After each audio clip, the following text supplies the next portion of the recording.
Alright, so magandang Saturday afternoon sa lahat ng mga viewers natin. And sa first time po tayo mapanood sa YouTube channel, thank you very much. Please subscribe, click mo na po yan doon, Gigi Sunga. Alright, so nandito natapos natin sa Biniri. Nakita nyo po, yun ang Biniri. Alright, kita nyo, yun. And dito tayo sa tapat, ang car wash na pinagbigyan tayo para malinis yung kotse natin.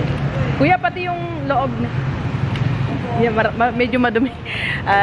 Matagal di na car wash eh. Kakawa na yung kotse. Anyway, so how to have a better life. Diba? So lahat tayo gusto natin magkaroon ng mas magandang buhay, mas masaya, mas masagana. Better life. Near to perfect life. Wala kasing perfect life eh, diba? But at least it's better life.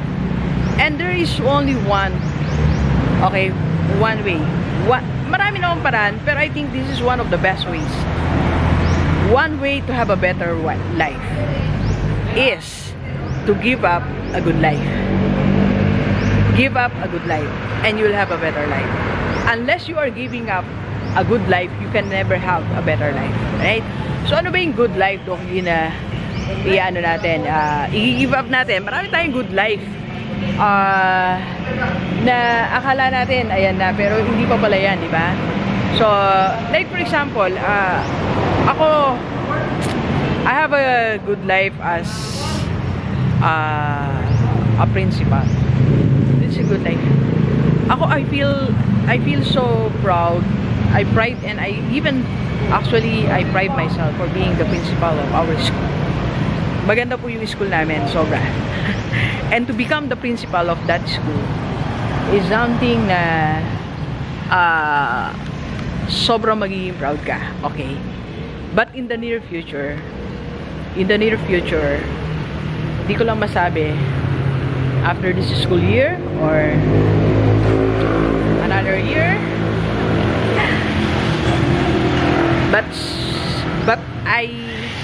there will time na I'm going to give up this good life na meron ako. Okay? I'm going to give up that. To have a better life. Okay? So, better because I will become a full-time entrepreneur. I will become a full-time vlogger. So, that means I have the freedom na hinahanap ko in terms of time.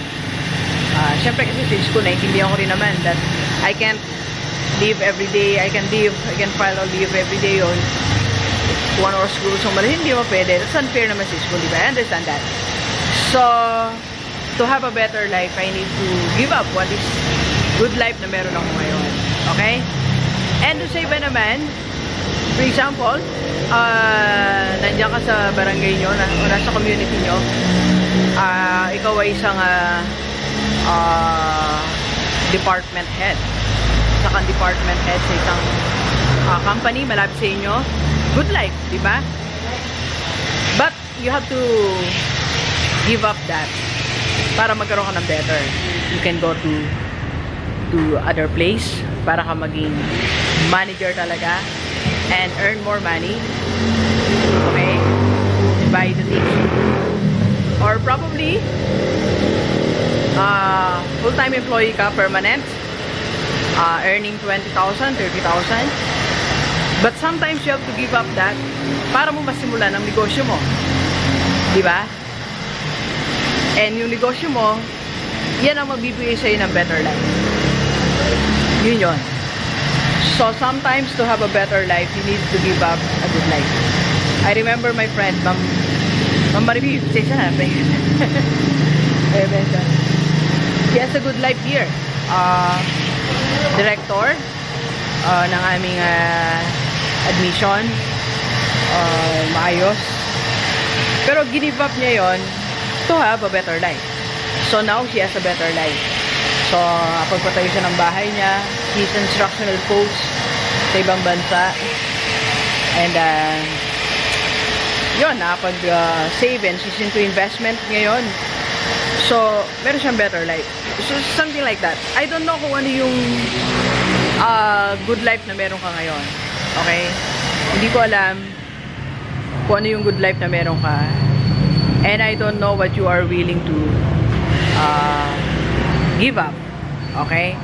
But one thing for sure, you need to give up that para magkaroon ka ng better life. Yung better life na meron kang financial freedom, yung better life na meron kang free time. Yung time ang mahalaga talaga sa akin eh. Yung better life na you can travel wherever you want. Yung better life na meron kang resources or means to buy the things you want to do. That's the better life. The better life na gusto mong mag-ministry, kaya mo. Pwede. Like what I did kanina. I feel so blessed. Sarap kanina while I'm having my visitation. Okay? So, what is the good life na i-give up mo ngayon to have a better life? Alright? You just have to try it. Take the risk. No fear. Sabi nga, just go for it. Alright? And if you want to be coached by me, personal or online, and if you want to advertise your business sa aking YouTube channel or sa aking e-marketing site, and if you want to avail sa aking t-shirt ng statement shirt na I can change, mag-message ka lang sa akin. Welcome po mga reseller. Alright? So remember, to have a better life, give up the good life you have. Alright, so thank you very much, Universe. Enjoy the rest of the day and let's go, let's go.